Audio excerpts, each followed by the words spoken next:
Hi, David Wallimann here with my son, Wesley. Say hi. He's too young. He doesn't have any teeth yet.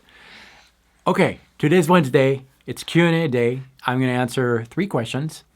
And as I told you last week, sorry, he's kind of drooling on me.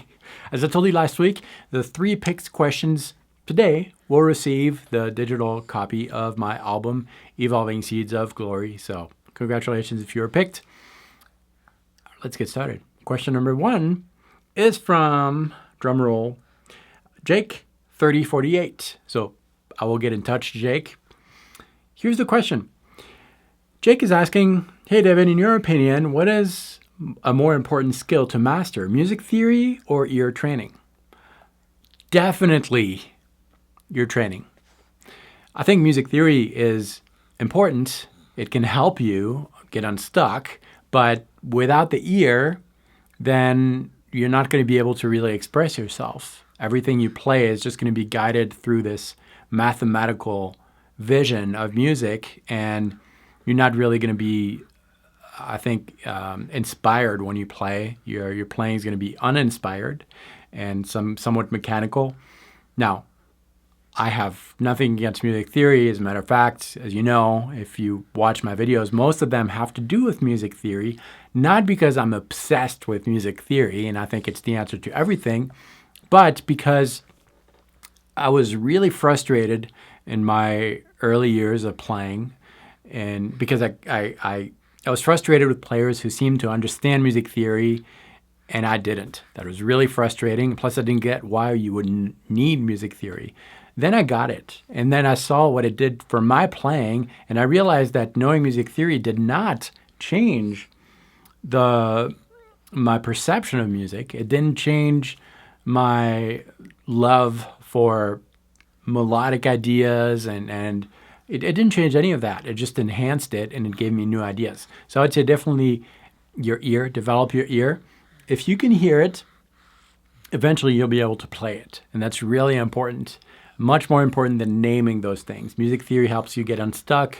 Sometimes it helps you name things so that you can talk to other people, and it helps you teach. It can help you teach, which I can't spit on that because I've been making money teaching for the last 20 so years. So yeah, but start with your ear. Definitely, if you have to pick one, that's the one I would pick.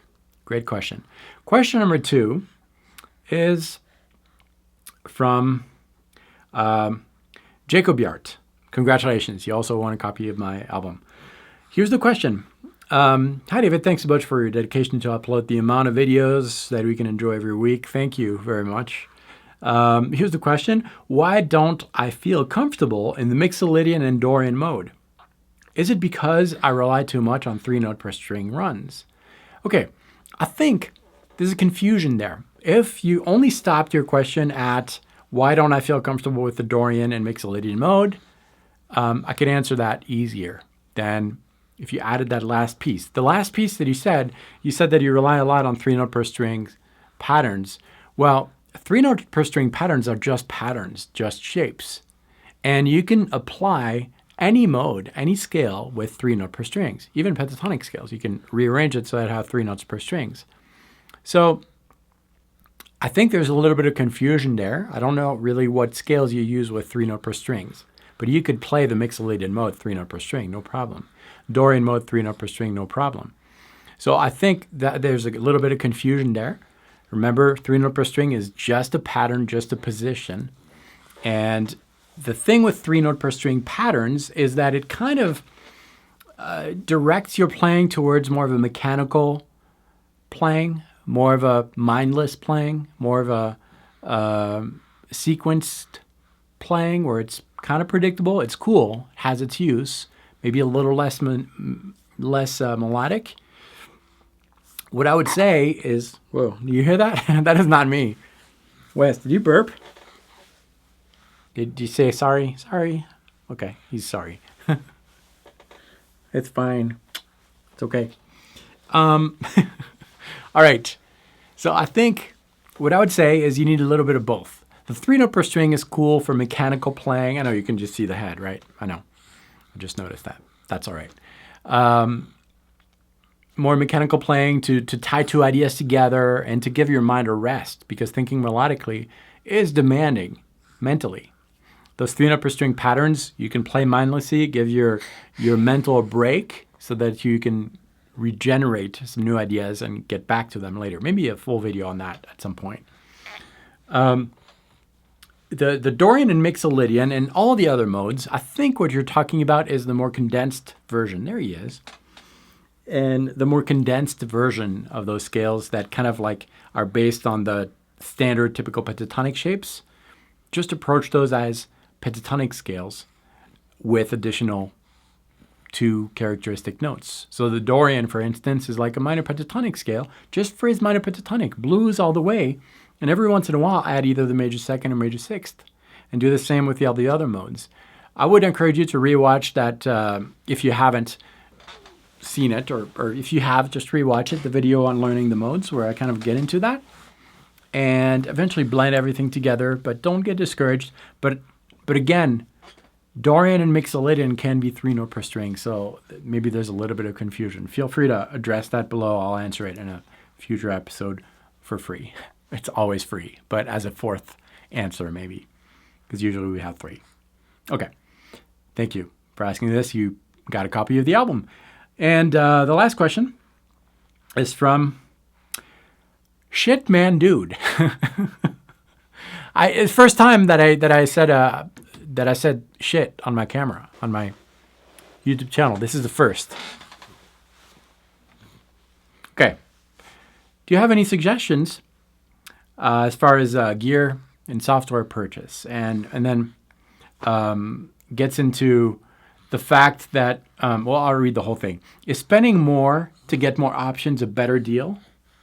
I've certainly spent thousands in the past on less useful materials, so it seems fair game to spend $1,500, $2,000 on software and gear to get a good infrastructure in place for the creative process and workflow. So question about gear. There are several thoughts here that I would that I'd mention. First of all, don't feel like you need to spend a lot of money in order to deliver a quality product. You don't have to.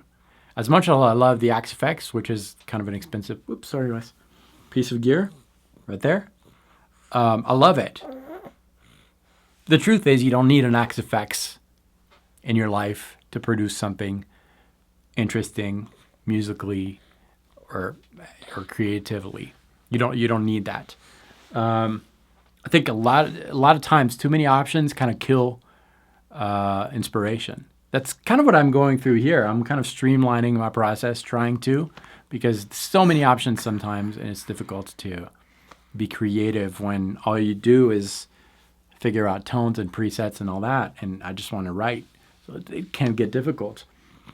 Now, you mentioned something about production, and I think that's, if I was starting from scratch, nothing, just maybe just a guitar, what I would do is get a recording interface, a recording little home studio recording thing. So with a computer, a sound interface, a MIDI keyboard, and if you're on Mac, you've got GarageBand already. If you're on PC, you can use things like Reaper, which are really affordable, and just use that to start with. And the best money that I've spent was on my recording equipment, because then I was not limited to anything. My mind could go anywhere it wanted. If I wanted to create an orchestral piece, I'd do it on a computer. If I wanted to create a jazz combo piece, I'd do it on there, and little by little. But did I answer that question? I'm not sure.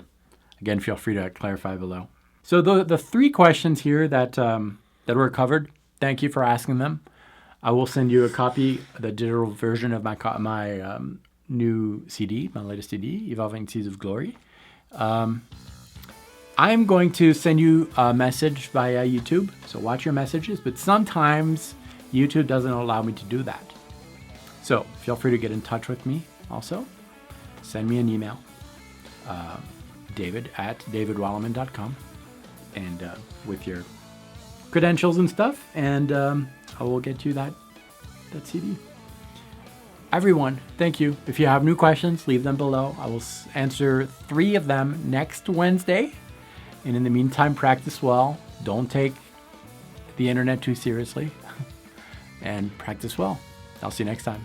Salut.